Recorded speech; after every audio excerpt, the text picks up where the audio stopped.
Сегодня состоялась презентация первого выпуска Абхазского социологического ежегодника. Тут два ключевых момента. Во-первых, то, что это ежегодник, что говорит о том, что лаборатория социологических исследований АГУ-МГУ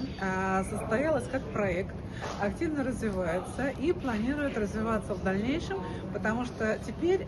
каждый год основные исследования, проведенные в лаборатории, будут издаваться в формате вот такого вот большого журнала. И все желающие, все заинтересованные люди,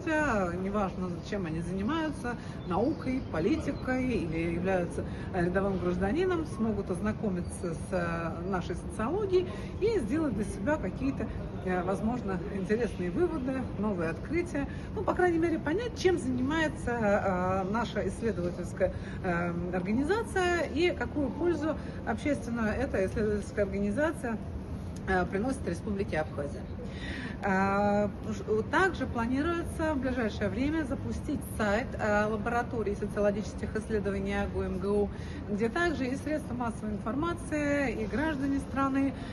представители всех профессий смогут ознакомиться с той работой, которая проводится российскими и абхазскими социологами,